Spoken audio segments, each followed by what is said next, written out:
Hi Padakkalam directed by Manu Suraj. 2 മണിക്കൂർ 14 minute ലോജിക്കൊന്നുമില്ലാതെ ടെൻഷനൊന്നുമില്ലാതെ വേറൊന്നും ആലോചിക്കാതെ നമ്മൾ ഈ കോമിക് പുസ്തകമൊക്കെ വായിച്ചിരിക്കില്ലേ, ആ ഒരു മൂഡിൽ കാണാൻ പറ്റിയ നീറ്റായിട്ടൊരു പടമാണിത്. ഈ പടത്തിലെ ഏറ്റവും അടിപൊളിയായിട്ടുള്ള ഫാക്ട് എന്താ വെച്ചാൽ, ഈ പടത്തിലെ ലീഡ് റോളിൽ വന്നിട്ടുള്ള 3 ആർട്ടിസ്റ്റുകളുടെ പെർഫോമൻസ് ആണ്. ഷറഫുദ്ദീൻ, സുരാജ് വെഞ്ഞാറമൂട്, അതുപോലെ തന്നെ സന്ദീപ് പ്രദീപ്. പിന്നെ കോ ആർട്ടിസ്റ്റുകളായിട്ട് വന്നിട്ടുള്ള ആൾക്കാർ, അതായത് നമ്മുടെ സാഫ് ബോയ്, അതുപോലെ തന്നെ അരുൺ, ഇവരൊക്കെ ഈ സിനിമയിൽ അഭിനയിച്ചിട്ടുണ്ട്. അവരുടെ പ്രകടനവും അടിപൊളിയായിരുന്നു. മറ്റൊരു കാര്യം, ഈ പടത്തിന്റെ മ്യൂസിക് സെക്ഷനാണ്. രാജേഷ് മുരുകേശനാണ് ഈ പടത്തിന്റെ മ്യൂസിക് ചെയ്തിട്ടുള്ളത്. പ്രേമ മൂവിയുടെ മ്യൂസിക് ഡയറക്ടർ ഇല്ലേ, സെയിം ആൾ തന്നെ. പടത്തിന്റെ BGM നോക്കിക്കഴിഞ്ഞാലും സോങ്സ് നോക്കിക്കഴിഞ്ഞാലും അടിപൊളിയായിരുന്നു. അതായത് സിറ്റുവേഷനായിട്ട് നന്നായി ചേരുന്നുണ്ട്. എന്ന് മാത്രമല്ല, നല്ല ഫ്രഷ് ആയിട്ടുള്ള ടോൺസ് ആണ് അതിൽ ഉപയോഗിച്ചിട്ടുള്ളത്. പിന്നെ ഈ പടത്തിലൊരു സെമി ക്ലാസിക്കൽ സോങ് വരുന്നുണ്ട്, ഒരു സിറ്റുവേഷൻ ടൈപ്പ് സോങ് ആണ്. ആ പാട്ട് അടിപൊളിയായിരുന്നു. പക്ഷെ അതിന്റെ കോറിയോഗ്രഫി എന്ന് വെച്ചാൽ ഭയങ്കര ദുരന്തമായിട്ടാണ് എനിക്ക് തോന്നിയത്.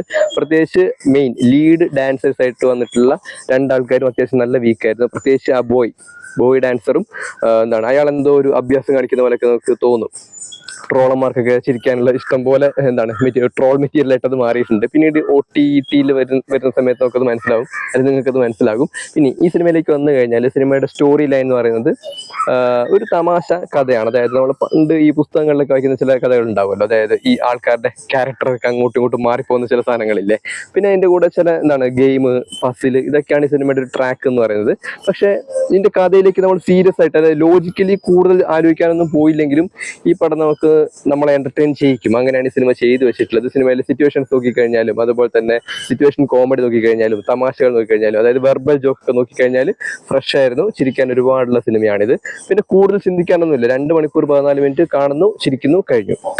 അതുപോലെ തന്നെ സുരാജിന്റെ പെർഫോമൻസിലേക്ക് വന്നു കഴിഞ്ഞാൽ, കുറെ നാളായിട്ട് നമ്മൾ കാണാതിരുന്ന ഒരു ടൈപ്പ് സുരാജ് ഇല്ലേ, നമ്മൾ പണ്ട് ഒരുപാട് ചിരിച്ചിട്ടുള്ള ഒരു ടൈപ്പ് സുരാജ് ഇല്ലേ, അയാളെ ഒന്നുകൂടി കാണാൻ വേണ്ടി പറ്റും. അതായത് പെർഫോമൻസ് വൈസ് അത് സൂപ്പർ ആയിരുന്നു. നമ്മൾ പണ്ട് ഒരുപാട് ചിരിച്ചിട്ടുള്ള, സെലിബ്രേറ്റ് ചെയ്തിട്ടുള്ള സുരാജ് റോൾസിൽ ഉൾപ്പെടുത്താൻ വേണ്ടി പറ്റിയൊരു ക്യാരക്ടറാണ് ഈ സിനിമയിലെ സുരാജിന്റെ കഥാപാത്രം.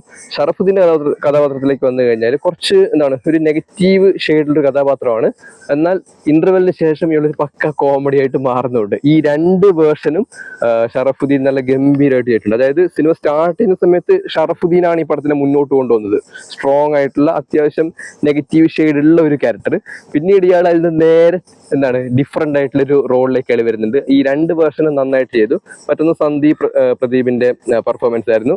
കയറി വരുന്ന ഒരു ആക്ടറാണ്, അത്യാവശ്യം നല്ല രീതിയിൽ തന്നെ ചെയ്തിട്ടുണ്ട്. പിന്നെ കോ ആർട്ടിസ്റ്റുകളായിട്ട് അഭിനയിച്ചിട്ടുള്ള ഓൾമോസ്റ്റ് എല്ലാ ആൾക്കാരും അവരെ കൊണ്ട് കഴിയുന്ന രീതിയിൽ തന്നെ നന്നായി ചെയ്തിട്ടുണ്ട്. ഇനി കോസ്റ്റ്യൂംസ്, സിനിമാറ്റോഗ്രാഫി, എഡിറ്റിങ്, ഈ കാര്യങ്ങളെല്ലാം അത്യാവശ്യം നന്നായിരുന്നു. ഇതൊരു വലിയ പടമൊന്നുമല്ല, ഒരു കുഞ്ഞി പടമാണ്. പക്ഷെ വർത്ത് വാച്ചിങ് ആണ്. 2 മണിക്കൂർ നമുക്ക് ഇങ്ങനെ വേസ്റ്റ് ആവുമൊന്നുമില്ല. 2 മണിക്കൂറും ടൈമും കൊള്ളാം.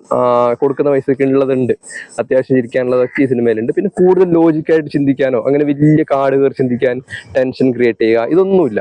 കാണുന്നു, ചിരിക്കുന്നു, വിടുന്നു. നമ്മൾ ഈ 3 കിങ്സ് മൂവി എല്ലാം കണ്ടിട്ടില്ലേ, ആ ഒരു ടൈപ്പ് ഓഫ് മൂവിയാണ്. പക്ഷെ അത്രയും ചളിവാരി അറിഞ്ഞിട്ടില്ല. ചളിക്കൊക്കെ ഒരു ആവറേജ് നിലവാരമുണ്ട്, വല്ലാണ്ട് ചളിപ്പിച്ചിട്ടില്ല.